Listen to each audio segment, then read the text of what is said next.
Merci de ton invitation. Et merci donc au CCU pour m'avoir invité. Alors, ce que je vais vous présenter est le fruit d'un travail collectif suite à un appel d'offres qui a été lancé à l'époque par le FACID, c'est-à-dire le Fonds d'action de soutien pour l'intégration et la lutte contre les discriminations, qui, chemin faisant, puisque vous avez donné 18 mois pour réaliser le travail, est devenu l'ACSE, à savoir l'Agence nationale pour la cohésion sociale et l'égalité des chances. Donc, c'est un travail auquel nous avons répondu. Il s'agissait de faire en 18 mois un travail sur l'immigration en région, et donc notre lot était évidemment la région Corse.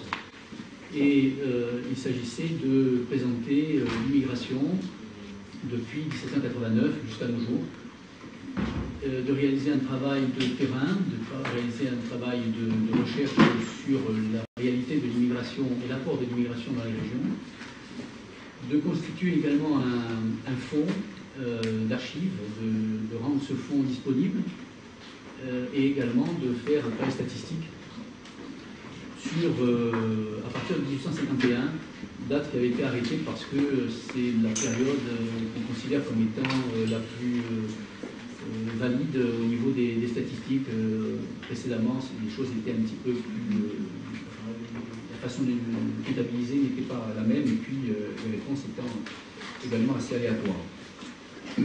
Donc nous avons répondu à cet appel d'offres, nous l'avons obtenu, et une équipe a été réunie. Il s'agit d'une équipe constituée autour de moi de Didier Rey, historien, qui s'est chargé de la partie disons, historique et de la partie d'archives, de Michel Géa, maître de conférence en linguistique, qui s'est chargé de l'aspect, de la thématique particulière sur la transmission, et il a travaillé la transmission linguistique, et il a travaillé en particulier sur le rapport entre communauté marocaine et communauté portugaise, et sur la transmission de la langue différente à ces deux communautés. Et puis Berbère Tonchin, qui est docteur en anthropologie, et qui a travaillé lui particulièrement sur la question des tags, et des tags à un caractère raciste qui pouvaient avoir lieu en Corse à l'heure actuelle. Et puis nous avons eu le soutien de trois étudiants de master qui ont réalisé un gros travail d'enquête et un travail d'archives pour récolter les recensements au niveau de l'INSEE.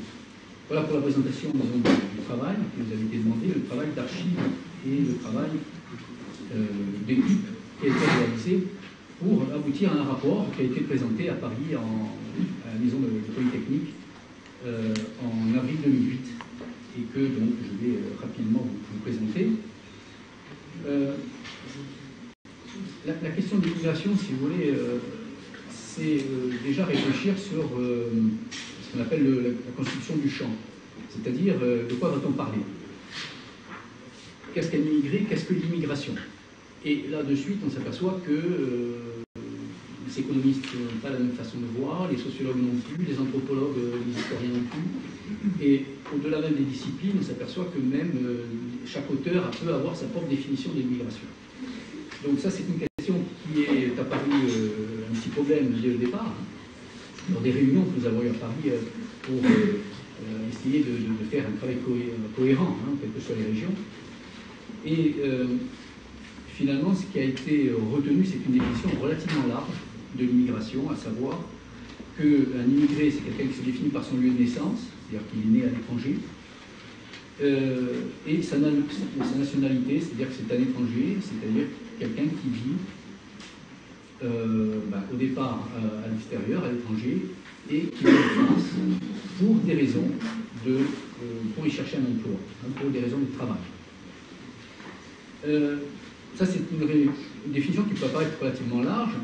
Le problème, c'est que quand on regarde comment elle est opérante, on s'aperçoit que se pose de suite la question, par exemple, des réfugiés. Est-ce qu'un réfugié peut être considéré comme un immigré, puisqu'il ne vient pas nécessairement pour des raisons de travail, il vient pour se réfugier. Mais un réfugié, très souvent, pour pouvoir rester dans un pays, est obligé de travailler. Donc il devient en situation d'immigrer, même si au départ, ce n'est pas sa raison première. Donc, toutes ces questions ont été remontées évidemment au niveau de la direction à Paris, et puis on a décidé finalement de prendre aussi en compte les réfugiés comme étant des immigrés. Autre chose, c'est que très rapidement également, on s'est aperçu qu'apparaissait la grande diversité, je dirais, des régions françaises. À savoir que, par exemple, vous avez une région comme l'Auvergne qui a une immigration extrêmement faible, en tout cas qui commence seulement à partir de la Première Guerre mondiale et qui devient assez rapidement une zone justement de cantonnement des réfugiés, avec des régions qui, comme l'Alsace, par exemple, a une histoire tout à fait particulière en termes d'immigration, puisque l'Alsace, en 1789 à nos jours, connaît ce changement, Alsace-Moselle, connaît ce changement de nationalité, puisqu'elle devient allemande à partir de 1871. Et donc là, ce sont les Français qui deviennent des immigrés, quand ils viennent en Alsace. Donc d'ailleurs, le rapport alsacien est tout à fait passionnant, parce qu'il tient compte, évidemment, de ces gens qui, après, les Allemands immigrés autrefois deviennent des nationaux, en Allemagne, bon. Et puis ensuite, ce sont les Français qui deviennent des immigrés. Donc, nous avons ces exemples assez particuliers. Il y a aussi l'exemple de la Réunion, puisque les dom-tom aussi ont été objets de l'étude, faisaient partie de l'étude sur les régions. La Réunion est un pays qui est sans habitation, sans habitants, jusqu'au XVIIe siècle à peu près. Et en fait, tout le monde, en quelque sorte, peut être considéré comme étant des immigrés. Et si on ne tient compte que de la définition de l'immigration, c'est-à-dire des étrangers, on s'aperçoit malgré tout que les classifications autochtones ne tiennent pas compte de cela. C'est-à-dire qu'il est difficile de tenir seulement une définition juridique de l'immigration, puisque les métropolitains, appelés là-bas les oreilles, sont considérés pour les Réunionnais comme étant des immigrés, avec toute une classification d'ailleurs à l'intérieur des oreilles, entre les oreilles on va dire de longue date ou les oreilles uniquement venues en tant que fonctionnaires et sur place pour exercer leur travail, et puis toute une série d'attitudes qui est considérée comme plus ou moins afférentes à leur immigration. Vous avez des exemples aussi comme la Guyane. La Guyane, qui est aussi un pays où il y avait originellement des autochtones indiens, et par rapport à eux, on pourrait considérer que tout le monde est immigré. Et puis vient l'esclavage, avec des zones, des séries successives, des strates successives d'esclavage, d'esclaves différents, et avec aussi des périodes de colonisation successives pour occuper la Guyane. Donc là aussi, qui est immigré et qui ne l'est pas. Donc on peut s'en tenir effectivement à une classification uniquement juridique, c'est-à-dire que sont immigrés ceux qui ne sont pas des nationaux, ou alors rentrer de façon plus détaillée à l'intérieur des classifications autochtones et tenir compte de ces groupes. Donc là aussi, ce qui est intéressant, c'est que finalement, on nous a un peu laissé quartier libre, c'est-à-dire qu'en fonction des régions, on nous a dit, écoutez, considérez comme immigrés ce qui est localement considéré comme immigré, tout en tenant compte évidemment d'une certaine cohésion, d'une certaine cohérence de l'ensemble, à savoir cette catégorisation par les non-nationaux.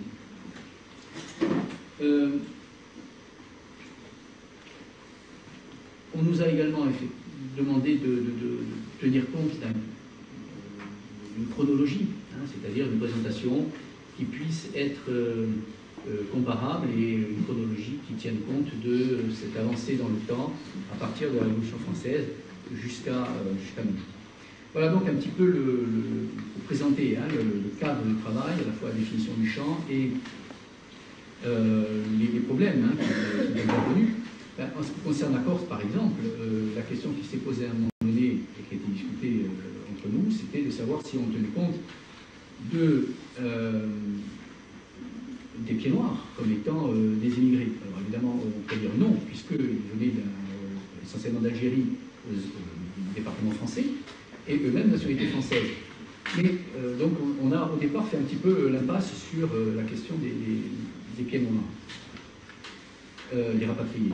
Mais ce qui nous a été dit à Paris, par exemple, c'était que comment pourrait-on expliquer l'arrivée à partir des années 60 massive des Marocains et de façon globale d'une main-d'œuvre travaillant sur l'agriculture et dans le bâtiment, si on ne parle pas de ce qui a été finalement l'amorce, ça a été les rapatriés. Donc on a réintégré, si vous voulez, dans l'étude, cette arrivée massive à un moment donné de à peu près 15 000, je crois, en Corse rapatriés, pour expliquer aussi la présence, à un moment donné, importante, des Maghrébins. Voilà donc pour vous voyez que les questions se sont aussi posées en ce qui nous concerne. Alors, bon, je ne vais pas vous parler de l'immigration de 9 millénaires d'histoire de la Corse, simplement pour vous dire que, bon, c'est dommage effectivement que le PowerPoint ne marche pas parce que j'avais un certain nombre de petits camemberts qui sont très explicites en ce qui concerne l'immigration italienne en Corse, c'est-à-dire que de 1851 jusqu'en 1960, donc sur plus d'un siècle, on a une présence de l'immigration italienne qui représente entre 80 et 95% de l'immigration. C'est-à-dire que, évidemment, c'est une masse, un flux très important, qui ne débute pas, évidemment, avec le XVIIIe siècle, mais qui se met en place à partir même des politiques de développement, comme celle de la politique de plantation, d'accultivation. On s'aperçoit que Gênes fait déjà appel à des spécialistes toscans sur la construction des terrasses, etc. Donc on a un référencement très ancien en ce qui concerne l'immigration italienne.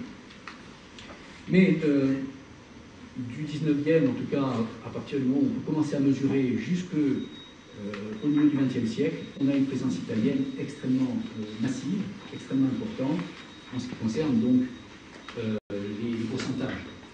Alors, puisque donc on n'a pas de tableau, je vais vous citer simplement quelques proportions. En 1851, on a des effectifs autour de 4000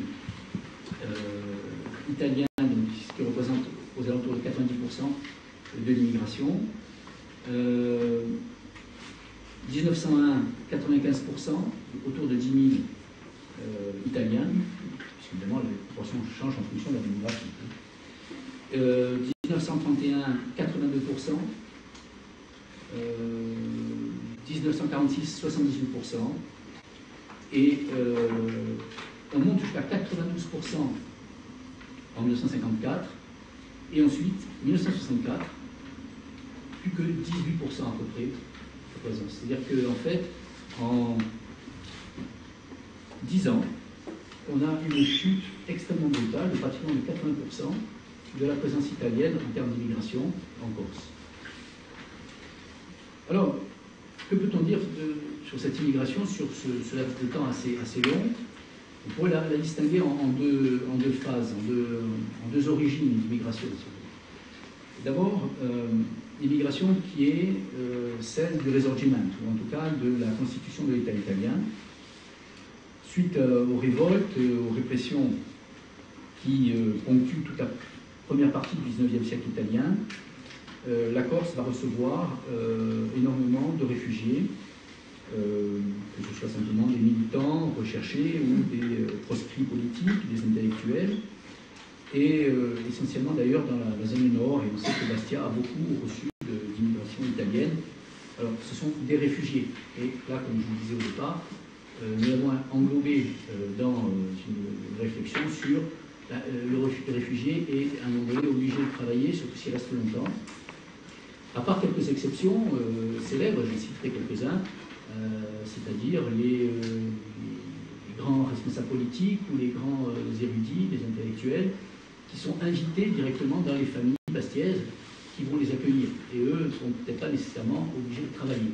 Et par contre, la grande masse, ceux qui vont rester longtemps, entre deux révolutions, je dirais, seront amenés à travailler. Donc, la Corse va abriter pour des périodes plus ou moins longues des poètes, par exemple, Piero Sterdini, Flamino Lolli, Giovanni La Cecilia, bon, etc., qui vont, et même d'ailleurs Mazzini lui-même, qui va rester très peu de temps, il va faire un passage en Corse. Ce que l'on retient le plus communément, c'est Tommaseo, hein, vous le savez, et Francesco Domenico Guerrozzi, qui vont avoir un rôle de valorisation, on va dire, de réveil en quelque sorte de littérature orale autour qui correspond bien à la période, c'est-à-dire le 19e siècle, avec les frères Grimm, etc., autour de la question des cultures populaires rurales, et dans laquelle il puise une possibilité, un argumentaire d'émergence autour des revendications nationales.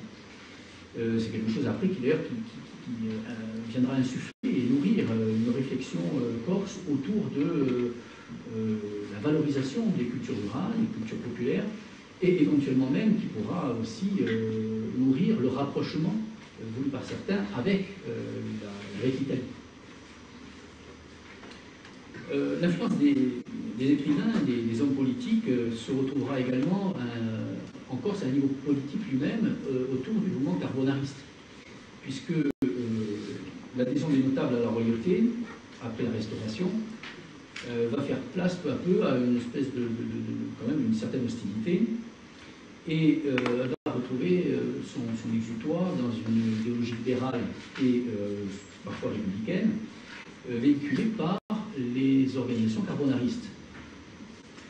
Après la chute de Charles X, l'avènement de Louis-Philippe, il va y avoir en Corse un développement des idées carbonaristes autour, par exemple, des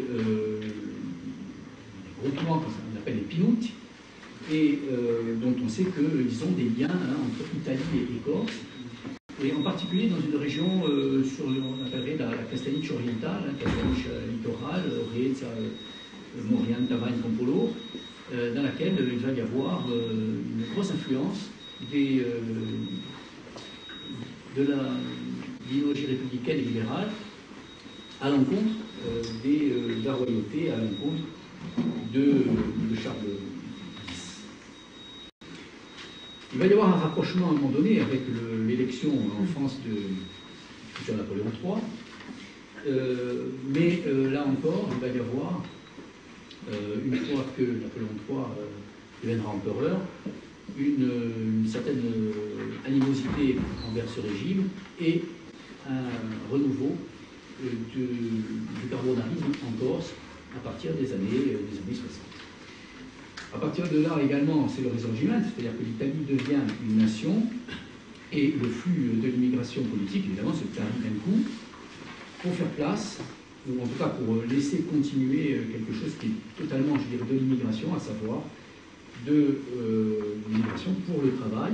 C'est d'autant plus qu'à partir du moment où Napoléon III est au pouvoir, c'est la mise en œuvre des grands chantiers en Corse, du développement que l'on sait, autour des constructions du chemin de fer, par exemple, le percement et l'enrichissement des routes, à partir de l'installation des usines de tanin, etc., et des grandes scieries, par exemple, et se met en place donc une importante immigration italienne pour fournir un contingent également à l'artisanat, en tant que maçon, constructeur, etc.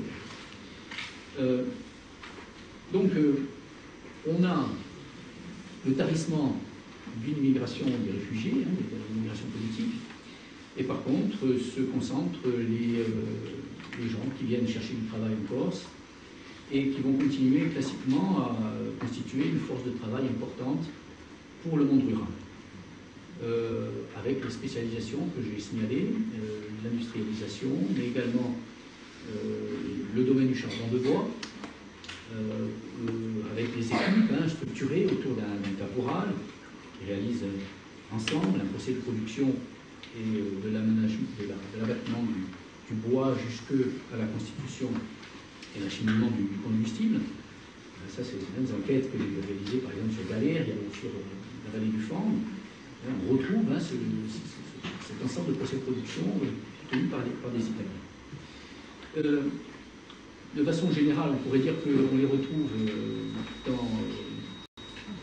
quand il existe une offre de travail, quel que soit le lieu, un travail peu qualifié, souvent peu rémunéré, et en général assez physiquement dur. L'attitude vis-à-vis des Italiens mérite d'être que l'on s'y arrête, dans la mesure où elle est influencée par un certain nombre de paramètres. D'abord, un paramètre de politique extérieure, je dirais. L'attitude de la politique italienne vis-à-vis de la France et vis-à-vis de l'Europe, et souvent la politique ressentie par les Corses va varier en fonction justement de ces vicissitudes. Quand le gouvernement italien, par exemple, lors du gouvernement Crispi, adhère à la Triplice en 1882, les relations évidemment avec la France se tendent, et le regard porté sur l'Italie et ses ressortissants va en Corse devenir assez tendu. Les rapports vont aller s'apaisant en 1901 à partir du moment où l'Italie va changer d'alliance et va se rapprocher dans un axe Paris-Rome durant la Première Guerre mondiale en tout cas, pour se durcir de nouveau à partir du moment où l'Italie devient une Italie fasciste, et à partir de 1923, et où va se mettre en place une nouvelle immigration politique, mais immigration également, à partir de 1923, où les antifascistes, subissant la répression, vont aussi commencer à s'en aller d'Italie.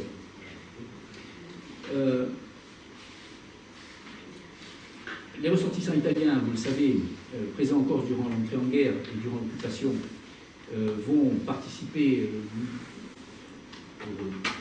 beaucoup d'entre eux, à la libération de l'île, et leur importance numérique et leur importance dans les actions de résistance vont se concrétiser par la forte présence, entre autres, du Parti communiste dans certaines régions, comme celle même de Bastia, ou celle de l'Alta Roche, ou de Sarthe.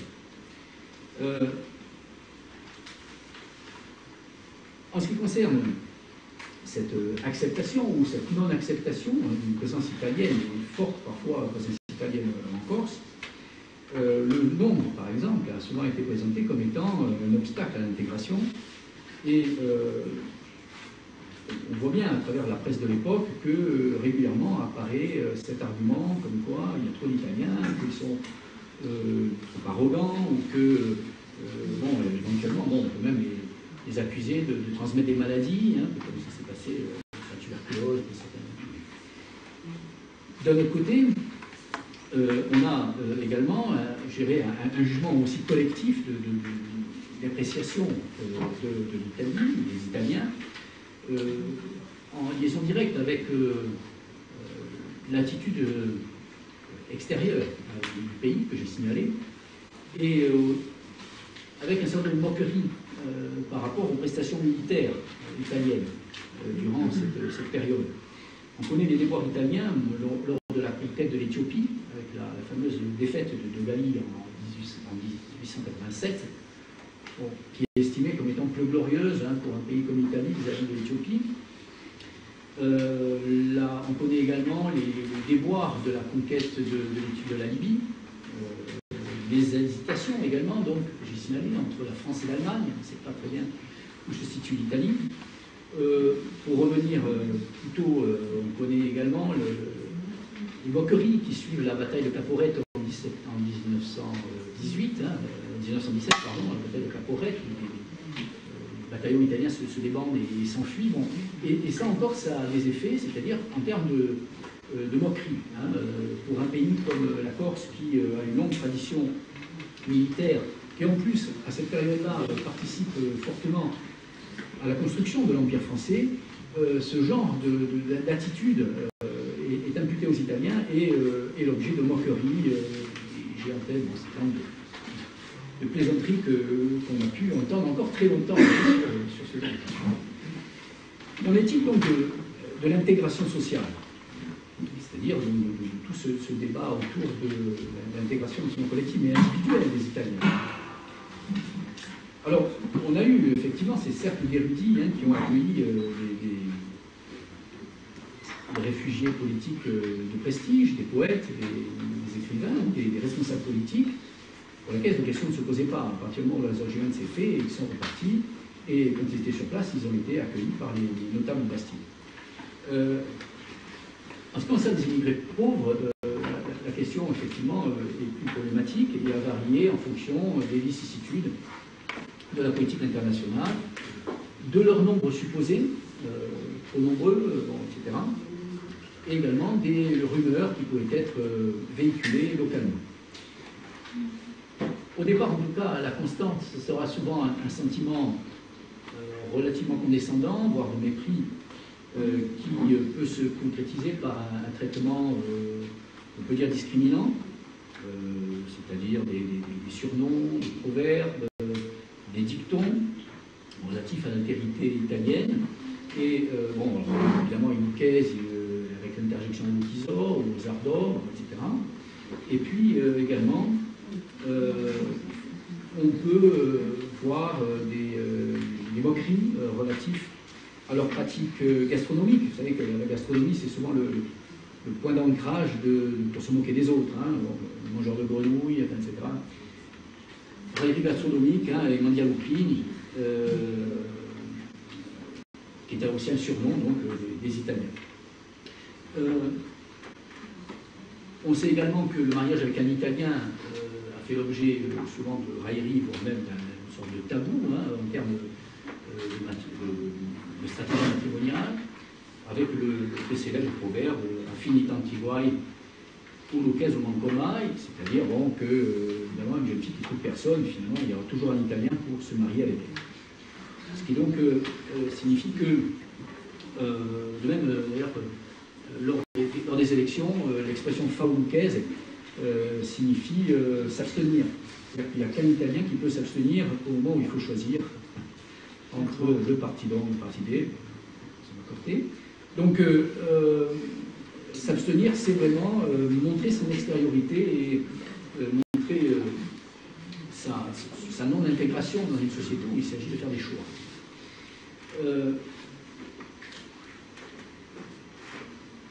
Malgré tout, on ne peut manquer de signaler que l'apport de cette immigration dans une Corse qui, quand même, elle-même perd d'émigration, c'est-à-dire que on arrive dans les années 50 à 150, 160 000 habitants, donc à son plus bas démographique, pratiquement depuis longtemps. Et on pourrait dire que la pauvreté en main-d'œuvre locale a souvent été compensée par la force de travail, la capacité de travail des Italiens, dont l'économie, elle, ne parvenait pas à retenir tous ses ressortissants. Les capacités, en particulier pour le travail de montagne, souvent acquises dans la région d'origine, prédisposaient à l'accomplissement de tâches dures, comme muletiers, bûcherons, scieurs, bergers, etc. Et nombre de régions sont actuellement avec beaucoup de bergers d'origine italienne. Cette compétence a permis de reconduire des activités qui seraient éteintes dans des villages sans la reprise par des familles immigrées qui lui ont fait souche. On peut dire également la même chose pour des activités maritimes. Donc on sait que finalement les Corses sont peu portés à les exercer, en dehors du Cap Corse, et la pêche en particulier est souvent pratiquée par les familles d'origine napolitaine ou sarde. En ville, Bastia ou Ajaccio, elles fournissent également, cette immigration italienne fournit de nombreux petits commerçants, des artisans, souvent dans les métiers du bâtiment, dans les finitions, et on connaît bien l'anecdote véhiculée, à Bastia en particulier, mais l'anecdote de l'Italien qui a débarqué avec sa truelle et qui a fait fortune et qui désormais a pignon sur rue, a des villas, alors il y a ceux qui sont repartis, qui ont fait fortune en économisant, en vivant chichement et qui sont repartis, vivent grassement chez eux, grâce à leur travail, et ceux qui sont restés et qui prospèrent et qui ont su.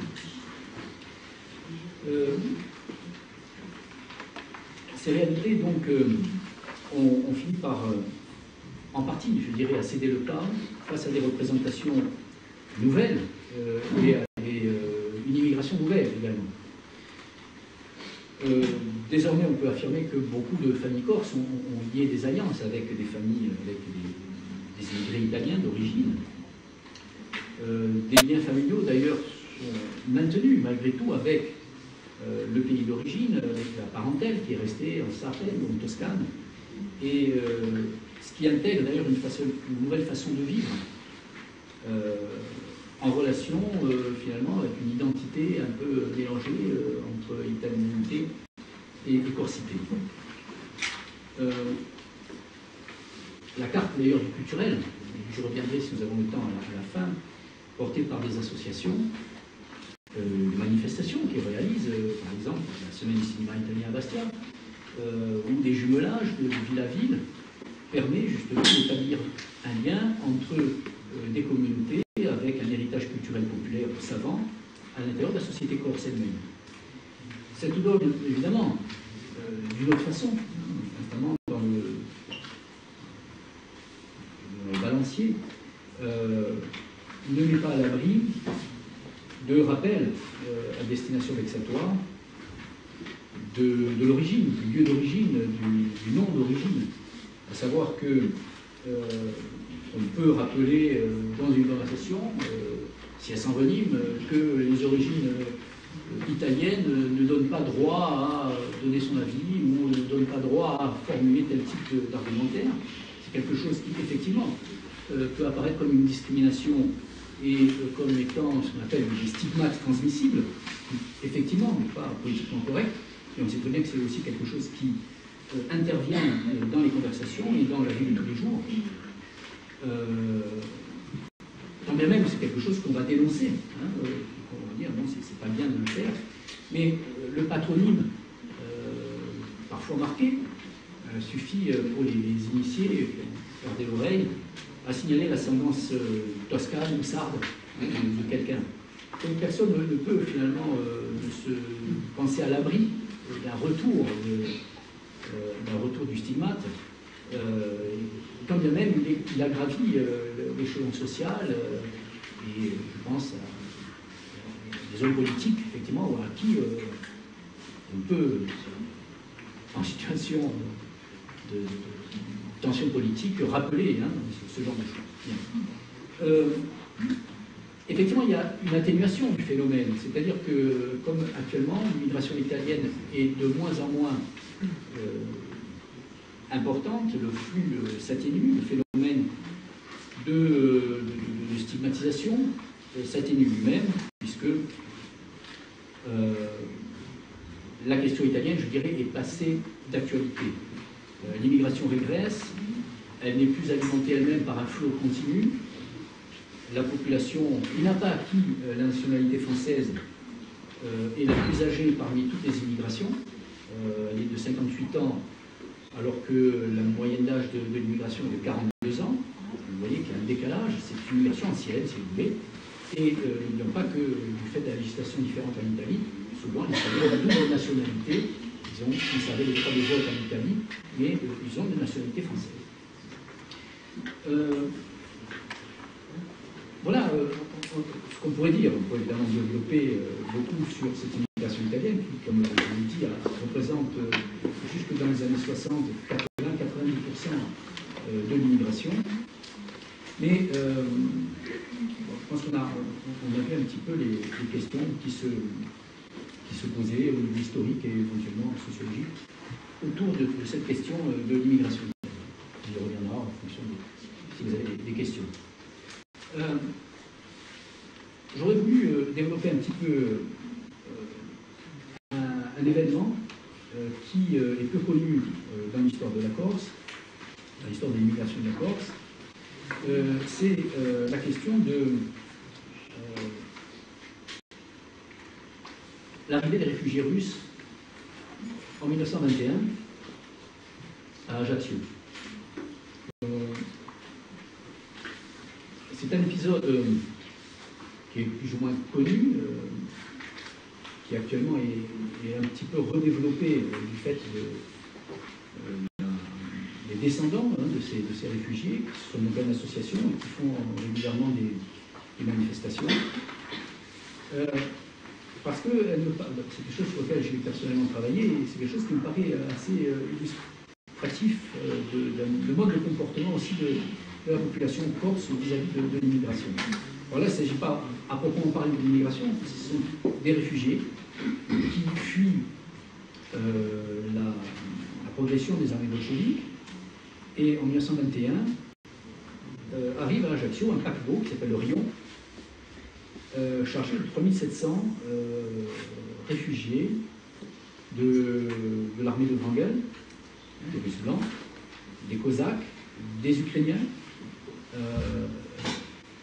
et à partir de Constantinople, ils s'embarquent, ils arrivent sur Ajaccio. Alors ils ont été envoyés à Ajaccio pour une raison très simple, c'est qu'on pensait d'abord les amener sur Toulon et Marseille, mais le gouvernement a eu peur de réactions favorables aux bolcheviks et donc hostiles aux réfugiés à Marseille et à Toulon, et donc ils ont détourné sur Ajaccio où ils pensaient qu'il y avait moins de sympathisants communistes. Ils arrivent donc à Ajaccio, mais normalement c'est une étape pour eux, c'est-à-dire qu'ils sont censés partir après pour le Brésil, avec un accord entre le gouvernement français et le gouvernement brésilien pour leur donner des terres et pour qu'ils puissent s'installer.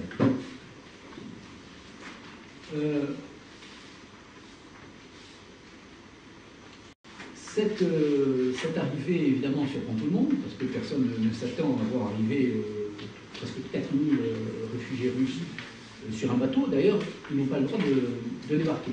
Ils sont maintenus sur place. Et la question qui se pose, c'est est-ce qu'ils vont tous partir pour le Brésil ou est-ce qu'ils vont rester sur Ajaccio? Je vous passe toutes les péripéties parce que c'est relativement long et puis c'est très administratif.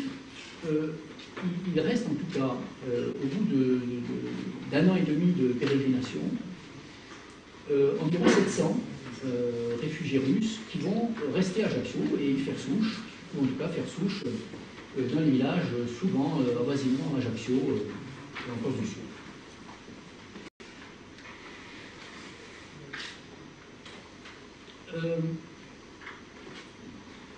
Ce qui est intéressant à étudier, c'est d'analyser les traces au niveau de la presse, par exemple, de l'accueil de ces réfugiés. On s'aperçoit qu'il y a un mélange, si vous voulez, entre des réactions de compassion, des réactions de charité active, c'est-à-dire il faut les aider, ce sont des gens qui sont complètement démunis, qui sont des réfugiés, donc il faut les aider. Leur dénuement total fait qu'on ne peut pas les laisser dans cet état-là sur un bateau. Et il va y avoir effectivement ce que j'appelle une solidarité active, c'est-à-dire qu'il va y avoir des collectes, il va y avoir des gens qui vont se mobiliser pour trouver des habits, pour les nourrir, etc. Bon, le gouvernement français donne aussi des subsides qui vont s'arrêter à un moment donné d'ailleurs. En 1922, le gouvernement dit bon, maintenant ça fait trop longtemps, on va arrêter les gens, et maintenant ils se débrouillent pour subvenir eux-mêmes à leurs besoins. Et ils vont y arriver effectivement en s'embauchant sur place, en général d'ailleurs en zone rurale ou en tout cas pour travailler comme à tout faire, à Ajaccio ou dans les villages. Je disais donc un mélange entre une attitude de compassion et de charité, et puis également une certaine inquiétude. D'abord par leur nombre, au départ ils sont assez nombreux, et puis donc les arguments c'est mais Ajaccio est une toute petite ville, on n'a pas les moyens d'accueillir 4000 personnes comme ça. Et puis également le fait qu'on se demande un peu qu'est-ce qu'ils vont faire une fois qu'ils auront débarqué, c'est-à-dire que quand ils n'ont pas de travail, il y a la réputation, c'est-à-dire les Russes boivent, et ils vont créer des incidents en ville, ils vont créer des problèmes. Et donc, en plus, ils ont des professions, ce sont des militaires, c'est des gens qui ont fait la guerre pendant plusieurs années et ils sont jeunes. De quoi vont-ils être capables à Ajaccio? Donc, leurs activités de carrière militaire sont peu en accord avec les demandes de la société locale. Et ça, la presse se fait écho de toutes ces questions et de tous ces problèmes qui peuvent être posés par la présence de ces jeunes hommes. C'est essentiellement des hommes, évidemment, sur le quai d'Ajaccio et à Ajaccio. Donc, l'argumentaire est intéressant à observer et à analyser. Ce qui est mis en avant également, c'est le fait que Ajaccio a peu de travail à proposer, que, en définitive, certains, voyant que rien ne se passe, s'enfuient, c'est-à-dire qu'on ne sait plus ce qu'ils deviennent, alors ils s'égayent dans la nature, dans les villages. Et donc, alors, ça vient enfler la rumeur, c'est-à-dire, mais qu'est-ce qu'ils font quand ils ne sont pas là, quand on ne les voit pas, où sont-ils, que font-ils? Et souvent, d'ailleurs, ils sont embauchés, tout simplement, sans contrat de travail, par des propriétaires.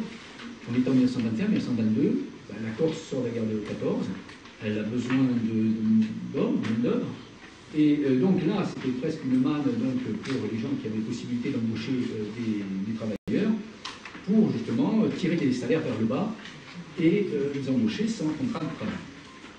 Ça aussi, c'est quelque chose qui va être dénoncé par la presse, en disant, mais vous voyez, c'est des gens qui sont là, mais ils viennent concurrencer directement des salaires qui sont déjà très bas. Et ça, la présence de ces réfugiés pose vraiment problème, parce que c'est quelque chose qui va tirer notre économie vers le bas. En définitive, au vu de la presse, il est difficile de se faire une idée précise, mais si ce n'est en termes d'alternance, en tout cas de capacité à savoir concilier des contraires vis-à-vis des sentiments réels qui animent les auteurs des articles. On oscille, si vous voulez, entre l'appel à la bonté, à l'entraide, et puis également à la crainte que les Russes soient trop nombreux ou qu'ils commettent un certain nombre d'exactions, voire que leur nombre fasse justement baisser les salaires. Et on alterne donc souvent dans les articles sur 2 ans de presse entre deux polarités d'accueil, c'est-à-dire l'accueil chaleureux et puis finalement le rejet. N'oublions pas par exemple que l'organe autonomiste de l'époque, le PCA, la Mouvre, elle par contre détonne un petit peu par rapport à la presse classique, en disant qu'une fois de plus, la Corse est utilisée comme un dépotoir, et que donc, on fait débarquer des gens qu'on considère comme étant, je cite, un cadeau encombrant, inopportun et malodorant. C'est-à-dire que, il y a aussi, à moyen terme ou à long terme, une longue vision par rapport à la politique nationale, le fait que, la Corse est utilisée pour recevoir des gens qu'elle n'a pas demandé nécessairement. Donc il y a aussi cette prise de position de la presse autonomiste de l'époque, du PCA. Qu'est-ce qu'on peut tirer comme enseignement par rapport à cette présence des Russes? D'abord, on peut dire qu'à l'heure actuelle, si on regarde un petit peu ce que sont devenus ces réfugiés russes à Ajaccio et ailleurs, on peut considérer que c'est une présence qui a été qui s'est fondue dans la masse finalement, très rapidement. On ne peut pas dire qu'il y ait eu une transmission de la langue, on ne peut pas dire qu'il y ait eu une transmission de la religion, que ce soit l'orthodoxie ou les uniates. Ce qui s'est transmis évidemment c'est le nom, puisque c'était essentiellement des hommes, et donc ils se sont mariés. N'oubliez pas donc ce manque d'hommes en 1921 en Corse. Et comme c'est des hommes jeunes et vigoureux, ils ont travaillé, ils ont été embauchés, puis ils se sont mariés sur place. Et donc, effectivement, à Ajaccio, on retrouve beaucoup de noms d'origine, consonance slave, russe, ce qu'on appelle russe, mais en fait, il y a beaucoup d'Ukrainiens. Donc, c'est quelque chose c'est une présence qui s'est fondue dans l'ensemble corse. Il faut voir aussi que la victoire des bolcheviks à la fin fait que le contexte psychologique pour eux était peu propice à finalement pérenniser une culture à des fins de retour, puisque finalement le retour était peu probable. Peu d'objets également ont été conservés parce que, évidemment, ils sont arrivés sans grand-chose. Et en fait, souvent, il y a eu des attitudes qui ont fait que pour pouvoir subsister, avoir quelque chose, de la nourriture et autres, ils ont vendu ce qu'ils avaient, le peu qu'ils avaient, aux Corses, hein, qui vendaient des choses. Donc peu d'objets ont été conservés. Et ce qu'on retrouve essentiellement, ce sont par exemple des photographies, qui elles n'étaient pas monnayables, et qu'on retrouve aussi parmi les familles. On travaille là-dessus. Qu'est-ce qu'on peut dire finalement sur cet épisode peut être assez significatif, hein, de cette arrivée de ça massive d'étrangers. D'abord, une volonté de préserver et de conforter une réputation d'hospitalité. Ça, c'est quelque chose qui apparaît dans l'argumentaire de la presse comme étant quelque chose de très important. On est des Corses, notre identité, c'est d'accueillir et d'être hospitalier. Il n'y a aucune raison de ne pas être hospitalier envers ces gens-là. Donc là, il y a une manifestation identitaire autour d'une réputation, c'est-à-dire on est hospitalier, donc on accueille. D'un autre côté, il y a aussi la réception en termes de ces réfugiés peuvent pallier un manque de bras, un manque de main-d'œuvre, et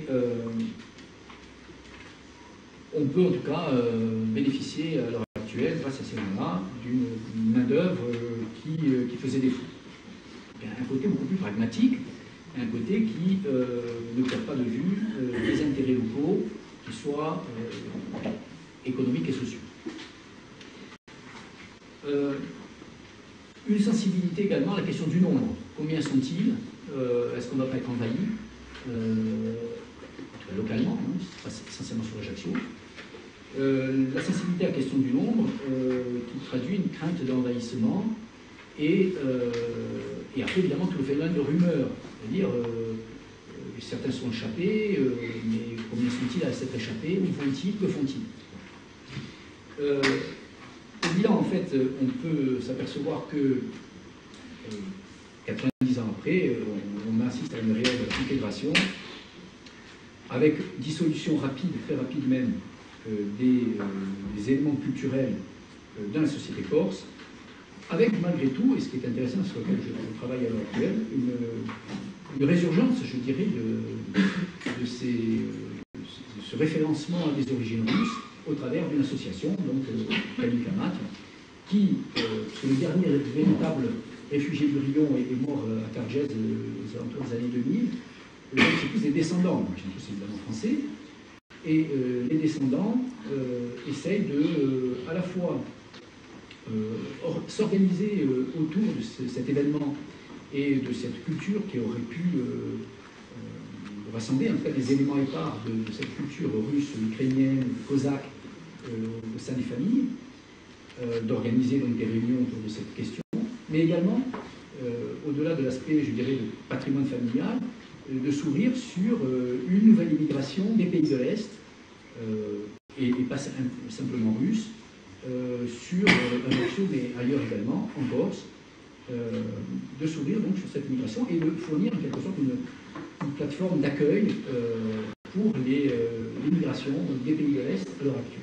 Vous voyez, ça me semble intéressant de relever cette dimension du phénomène associatif qui prend le relais d'une immigration qui s'est complètement dissoute à l'intérieur de l'ensemble de Corse.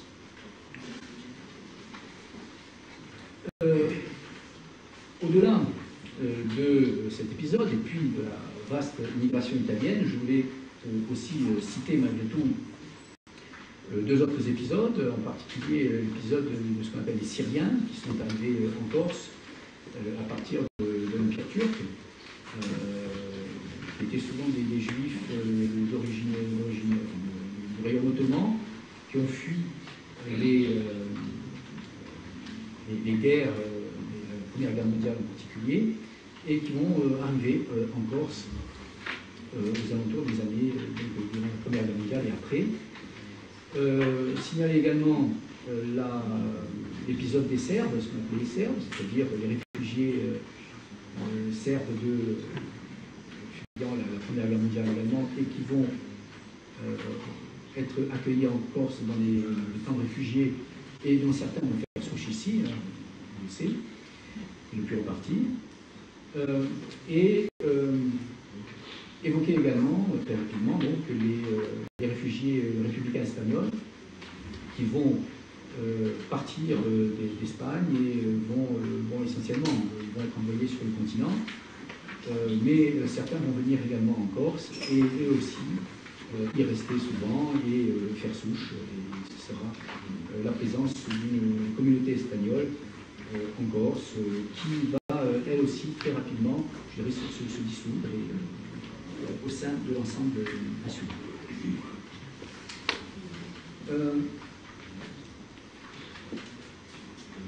À partir des années 60, après la Seconde Guerre mondiale, on assiste à, vous le savez, à un complet changement de l'économie et de la société corse. On bascule vers une économie libérale, vers une économie basée sur l'agriculture littorale, sur le tourisme, et se conforte une orientation tertiaire de la société. Ce bouleversement profond voit l'accélération de l'urbanisation et également le développement de l'intérieur. Se met en place la viticulture que l'on connaît, les agrumes exploités en plaine orientale, désormais libérés de contraintes agro-pastorales traditionnelles, et se met également en place une politique d'aménagement destinée à combler les retards accumulés durant un certain temps, et c'est ces éléments rassemblés qui font qu'on va avoir recours à une main-d'œuvre immigrée. Il faut voir que la Corse atteint donc ses plus bas démographiques connus, et ce sont principalement les Marocains qui vont massivement effectuer ces travaux, peu qualifiés pour l'essentiel, en termes de récolte et en termes de manœuvre sur les chantiers.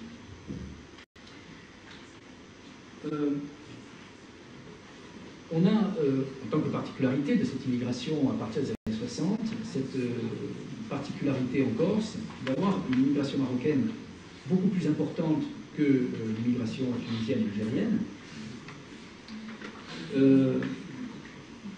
puisqu'elle est à l'heure actuelle autour de, elle a varié de 42, alors je n'ai pas les derniers chiffres du dernier recensement, mais elle a passé de 42% de l'ensemble de l'immigration à être autour de 50%, même si elle a tendance à régresser.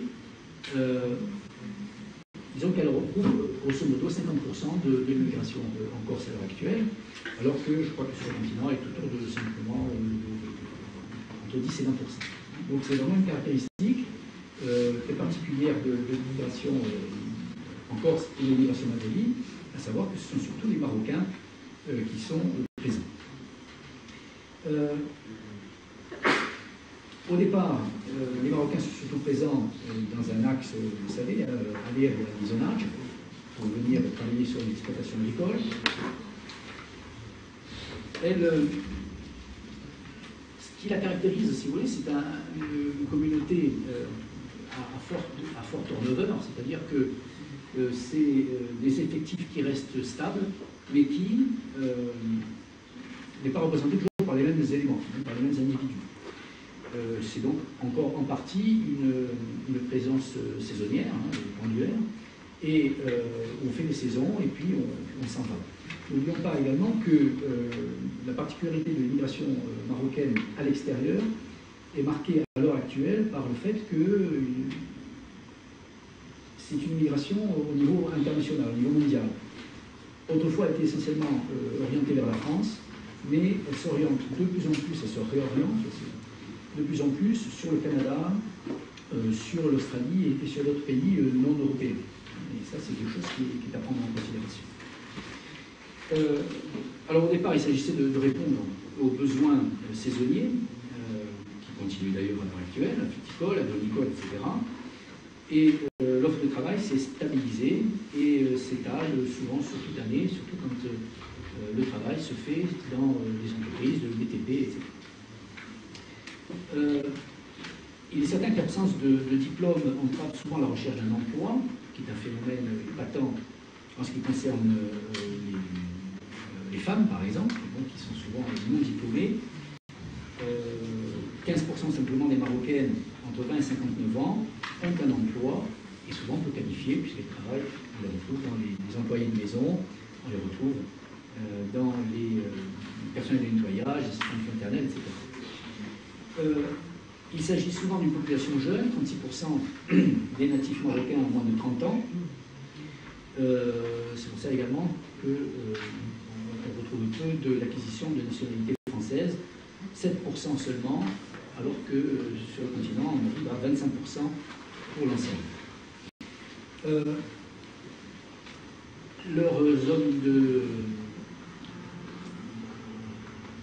d'emploi, en tout cas en termes de travail, est essentiellement concentrée autour de l'agriculture, du bâtiment et autour de régions, les cités, les villes, Bastia, Ajaccio, Porto Vecchio, et également à l'artisanage pour des raisons historiques et puis également des raisons d'activité, un bassin d'emploi. Donc là, j'avais des graphiques et des schémas à vous montrer, mais enfin, essayer de vous les représenter.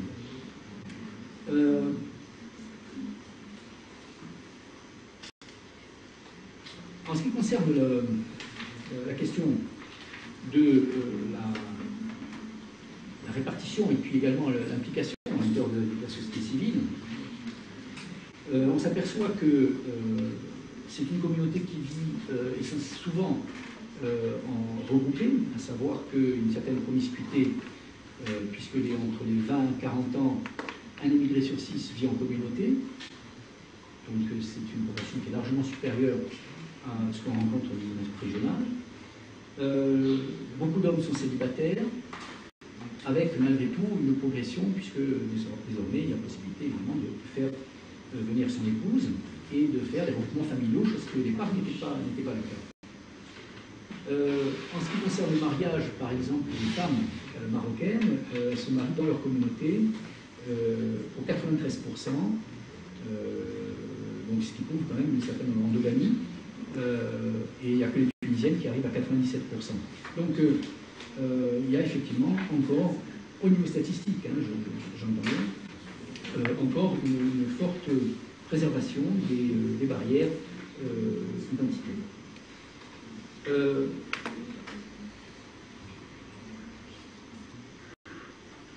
Alors, évidemment, ce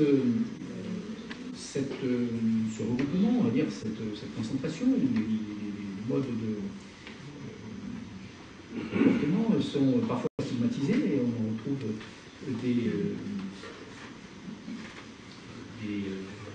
des traces au travers d'un certain nombre d'événements ou un certain nombre de manifestations.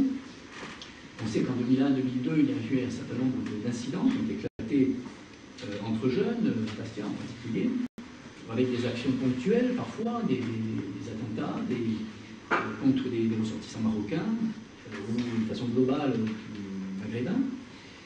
On sait également que des groupuscules qui se sont formés, qui ont plus ou moins disparu, clandestinigos en particulier, ont mené des actions de propagande, en tout cas de violence sur la communauté maghrébine, sur le consulat du Maroc, contre l'association Awabast qui prend leur défense, etc. Et puis des manifestations, par exemple, en termes de tag, en termes de graffiti, racistes, stigmatisant la présence, sur le célèbre Arabivore, qui continue à voir sur les murs. Alors,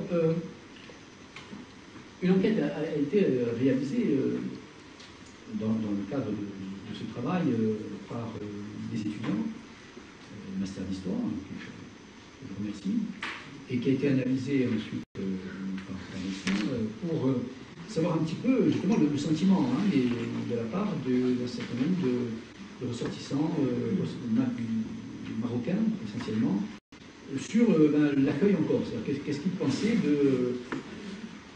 de leur façon de vivre en Corse, comment ils se sentaient, comment ils avaient été acceptés et comment ils ressentaient les choses.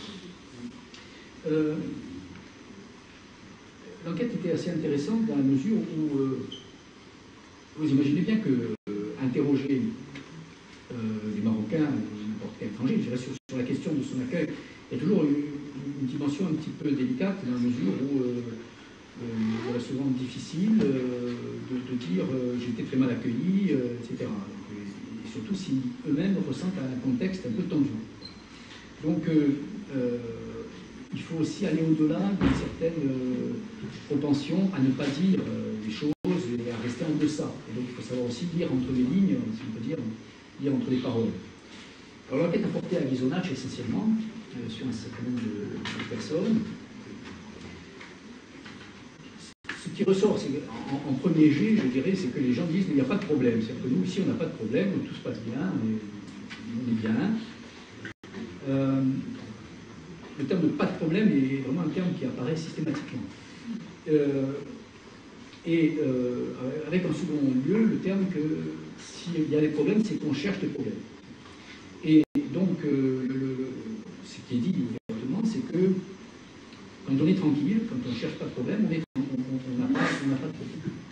Donc il faut adopter une espèce d'attitude relativement transparente pour avoir une tranquillité d'esprit, une tranquillité de vie. Une attitude donc de réserve permet d'être à couvert de problèmes,